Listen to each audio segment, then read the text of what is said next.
Ibu, Gimana kabarnya hari ini? happy sih Bu, agak sedikit happy. Terus juga hari ini tuh bersemangat. Hmm, Kira-kira rating untuk hari ini perasaannya dia dari 1 sampai 10 berapa? 7 lah Bu, saya ratingnya. Kenapa kok 7? Karena tadi tuh kan saya bangun pagi, walaupun lagi nggak sholat, saya tadi tuh kebetulan bangun pagi ya Bu. Iya. Jadinya kalau bangun pagi tuh bawaannya tuh semangat gitu, nggak mageran kalau kita bangunnya masih pagi, masih seger. Nah, Nadia tadi datang ke sini diantarin orang tua atau naik Gojek? Diantarin sama orang tua. Diantarin ayah atau sama ibu? Tadi diantaranya sama ibu, sebelum ibu ke pasar dia ngantar aku dulu Bu. Tadi Nadia sarapan pakai apa? Tadi sarapan pakai roti doang, karena lagi pengen roti aja. Ibunya yang buat. Enggak, saya sendiri tadi Bu, lagi karena kan lagi bangun pagi kan. Nah, Nadia datang ke sini karena keinginan sendiri atau karena paksaan dari orang tua? Karena diri sendiri Bu. Tapi Nadia sebelum melakukan konseling dengan saya ada 3 asas. Yang pertama itu Nadia ada asas kerahasiaan. Ketika Nadia bercerita dengan saya, rahasia Nadia itu yang tahu hanya saya dan Nadia. Nah, orang lain tuh nggak akan tahu kecuali kok Nadia sudah mengizinkan. Yang kedua itu adalah asas keterbukaan. Nadia ketika bercerita dengan saya harus sama-sama terbuka agar saya bisa dengan mudah menanggapi apa permasalahan Nadia.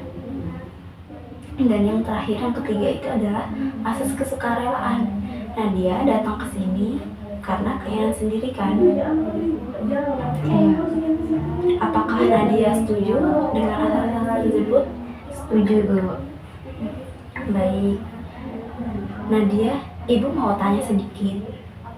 Guru kelasmu bilang akhir-akhir ini tuh kamu sering datang agak terlambat ke sekolah. Betulkah begitu? Iya Bu, kadang suka kesiangan. Boleh ibu tahu, biasanya kamu tidur jam berapa malam? Kadang jam 10, kadang lebih. Oh begitu. Terus paginya siapa yang membangunkan Nadia? Kadang nggak ada Bu, ayah kerjanya sampai malam kan. Terus ibu tuh habis dari pasar tuh jualan pagi-pagi banget kadang. Berarti kamu sering bangun sendiri ya? Nah, Iya Bu, kadang alarmnya juga nggak kedengeran, jadinya nggak kebangun. jadi waktu kamu bangun agak siang, kamu terburu-buru dan akhirnya telat ke sekolah. Iya Bu, kadang malu juga kalau datang telat, tapi nggak bisa apa-apa. Ibu mengerti. Jadi bukan karena kamu malas, tapi karena kamu belum terbiasa bangun pagi secara disiplin ya? Iya Bu. Nah, dia tahu nggak, dalam Islam itu waktu itu sangat berharga.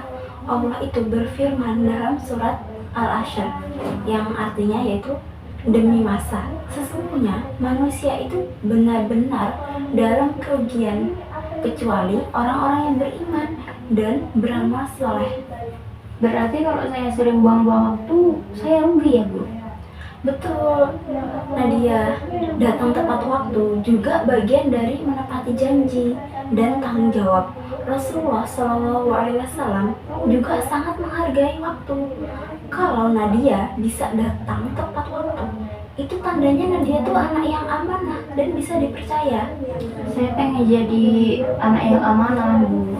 Masya Allah, itu niat yang baik. Allah pasti bantu orang yang berniat baik. Menurut kamu, apa yang biasanya kamu lakukan supaya tidak terlambat lagi ke sekolah?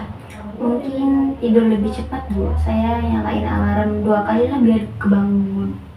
Bagus sekali. Ada lagi? Mungkin minta tolong ibu saya bangunin dulu sebelum dia pergi ke pasar atau sebelum dia pergi jualan. Luar biasa.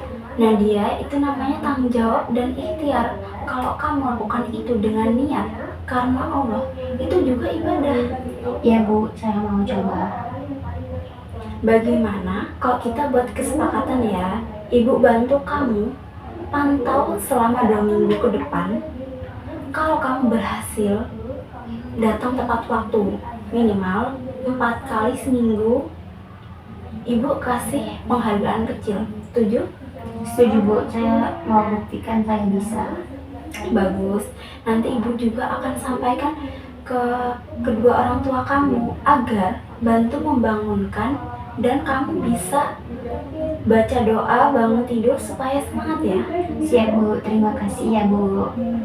Ibu bangga kamu mau berubah. Ingat Nadia, kedisiplinan itu bukan cuma soal sekolah, tapi bagian dari ibadah. Kalau kamu disiplin, Allah pun mencintai kamu. Rasulullah SAW bersabda, sesungguhnya Allah mencintai orang yang apabila melakukan sesuatu, lakukan dengan sungguh-sungguh. Hadis riwayat Baihaqi. Saya jadi semangat Bu, terima kasih sudah nasihatin saya dengan baik ya Bu. Sama-sama Nadia, semoga Allah memudahkan langkahmu setiap pagi. Bagaimana perasaan Nadia setelah bercerita dan melakukan konseling dengan Ibu? Saya lega, ada perasaan puas, dan saya mau ngebangun semangat saya lebih tinggi lagi. Baik, Nadia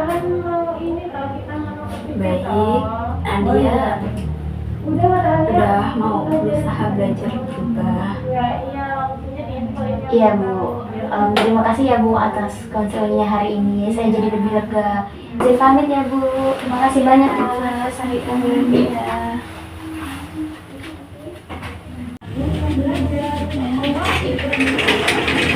Pamit ya Bu. Ya.